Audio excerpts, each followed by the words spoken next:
नमस्कार दोस्तों, स्वागत है आप सभी को आज के हमारे इस वीडियो में।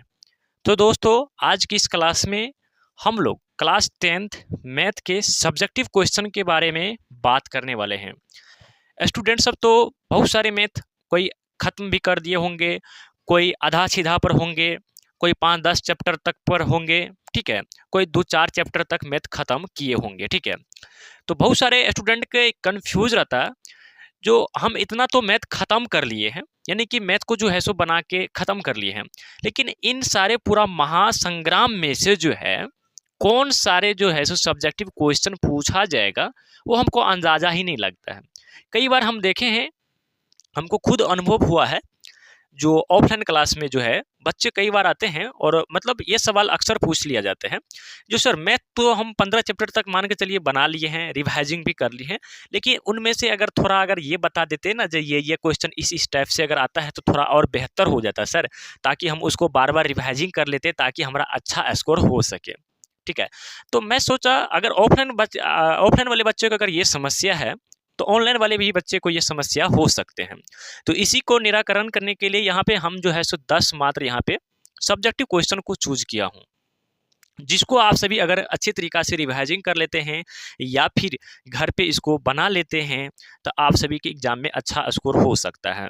यहाँ से सारे सब्जेक्टिव क्वेश्चन मतलब इसी टाइप से आप सभी को बोर्ड एग्जाम में पूछा जाएगा 2026 के एग्जाम में, ठीक है। हाँ, अगर आप सभी वीडियो पर अच्छा रिस्पांस देंगे, अच्छा कमेंट अगर आप सभी का रहेगा, तो इसका बहुत जल्द हम सब लोग क्या करेंगे, सब्जेक्टिव यानी कि सॉल्यूशन भी आप सभी के बीच में लेके हाजिर रहूँगा, ठीक है।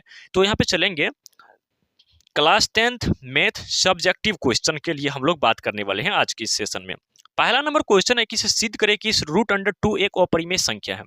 तो दोस्तों आप सभी को याद रखना है, सिद्ध करने वाले में से चाहे √5 हो जाए, √2 हो जाए, √3 हो जाए, √7 हो जाए, इस तरीका से हर बार आपको एक ना एक ऑब्जेक्टिव क्वेश्चन देखने को ही मिलता है। इतना आप सभी को याद रखना है, ठीक है, ध्यान रखने की जरूरत है, ठीक है ना। रूट अंडर वाले सिद्ध करने वाले सवाल एक ना एक आपके एग्जाम में जरूर रहता है। उसके बाद यहाँ पे दूसरा नंबर क्वेश्चन है कि यूक्लिड विभाजन एल्गोरिथम के प्रयोग कर से जो है ना निम्नलिखित में से एचसीएफ ज्ञात करें। पहला क्वेश्चन यहाँ पे और दूसरा क्वेश्चन यहाँ पे। ऐसा हो सकता है उसमें एक ही क्वेश्चन दे दे और उसमें बोले आपको क्या यूक्लिड विभाजन एल्गोरिथम का प्रयोग करके, ठीक है, और यहाँ पे पहला क्वेश्चन दे दे, इसको कहे एचसीएफ ज्ञात करें। तो आप सभी को याद रखना है, यूक्लिड विभाजन से भी आप सभी के बोर्ड एग्जाम में क्वेश्चन रहता है और हर एक साल रहता है, ठीक है ना। अगर नहीं विश्वास है तो आप सभी क्वेश्चन बैंक उल्टा के देख सकते हैं। तो ये दूसरा नंबर क्वेश्चन भी आप सभी को अच्छे तरीका से घर पर रिवाइजिंग कर लेना है, प्रैक्टिस कर लेना है, और मैथ एक प्रैक्टिस की चीज है, आप सभी को भली भांति पता होगा। चलिए, उसके बाद यहाँ पे तीसरा नंबर जो क्वेश्चन है ना, ठीक है, देखिए दोस्तों, यहाँ पे जितना भी सब्जेक्टिव क्वेश्चन आपको बता रहा हूँ ना तैयारी करने के लिए, सारा के सारा काफी इंपोर्टेंट क्वेश्चन है। और वैसे ही मैं जो है ना क्वेश्चन को सेट नहीं कर दिया हूँ, कई मॉडल पेपर देखे, कई चैप्टर वाइज देखे, कई क्वेश्चन बैंक को मिला के उसके बाद आप सभी के लिए ये 10 क्वेश्चन को जो है ना हम सेट किए हैं, ठीक है। चलिए, उसके बाद यहाँ से देखिए, एक द्विघात बहुपद ज्ञात करें जिसके शून्यके का योग और गुणनफल दिए गए हैं। इस टाइप से भी आप सभी को क्वेश्चन पूछ लिया जाता है।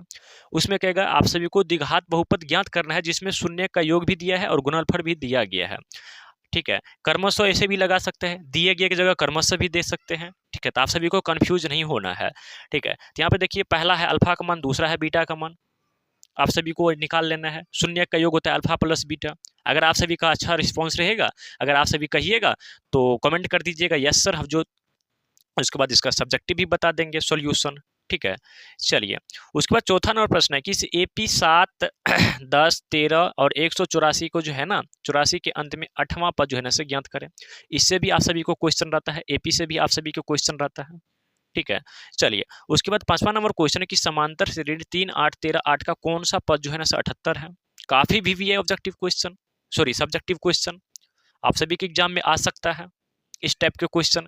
तो आप सभी सारे टाइप को अच्छे से देख लेंगे और याद कर लेंगे। चलिए, हम आप थोड़ा सा फास्ट में बढ़ेंगे। 6 नंबर क्वेश्चन है कि उस त्रिभुज का क्षेत्रफल ज्ञात कीजिए जिसके शीर्ष यहाँ पे दिया गया है, तीनों का शीर्ष। ये 7वां चैप्टर का है क्वेश्चन, ठीक है। आपको जो निर्देशांक ज्यामिति है वहां से यहाँ पे क्वेश्चन पूछा है। तो जो मैं यहाँ पे सब्जेक्टिव बता रहा हूँ, सारे सब्जेक्टिव को आप सभी देख लेंगे, ठीक है। उसके बाद यहाँ पे 7वां क्वेश्चन है कि कोण ए का सभी कौन ए के सभी त्रिकोणमितीय अनुपात sin a के रूप में प्रकट कीजिए। ये भी क्वेश्चन कई बार पूछा हुआ है। 8वां प्रश्न है कि द्विघात बहुपद इतना का शून्य ज्ञात करें। आपको क्या करेगा, द्विघात बहुपद दे देगा और इसी तरीका से x स्क्वायर प्लस में 7x प्लस 10 के इसका कहेगा शून्य ज्ञात करने के लिए।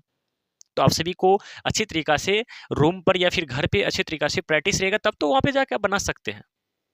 ठीक है, और मैं आपको बार बार बता रहा हूं, अगर आप सभी को चाहिए जो नहीं इसको सर सॉल्यूशन करा दीजिए, तो आप सभी कमेंट करेंगे, ठीक है, यस सर हमको इसको सॉल्यूशन चाहिए। अच्छे से तरीका से अगर सारे स्टूडेंट अगर कमेंट कर रहे हैं ना, ठीक है, अगर 50 स्टूडेंट अगर इस पर जो है ना सो कमेंट कर दिए ना, तो मैं आप सभी के लिए सॉल्यूशन भी लेके बहुत जल्दी आ जाऊंगा। ठीक है, चलिए उसके बाद यहाँ पे 9 नंबर क्वेश्चन है कि दिखाइए कि इस 5 प्लस रूट अंडर 2 एक अपरिमेय संख्या नहीं है। देखिए यहाँ पे पूछने का एग्जामिनर लॉजिक कुछ भी लगा सकता है।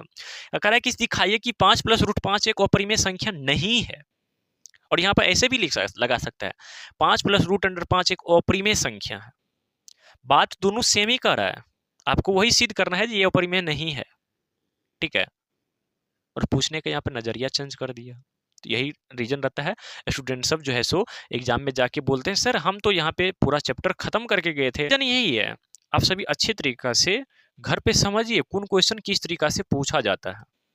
उसके बाद यहाँ पे 10 नंबर क्वेश्चन है कि मान निकालने वाला क्वेश्चन, कोस 45 डिग्री और बटा में सेक 30 और उसके बाद कोसेक 30 डिग्री मान बराबर। यहाँ पे मात्र 10 यहाँ पे सब्जेक्टिव क्वेश्चन में सिलेक्टेड किया हूँ।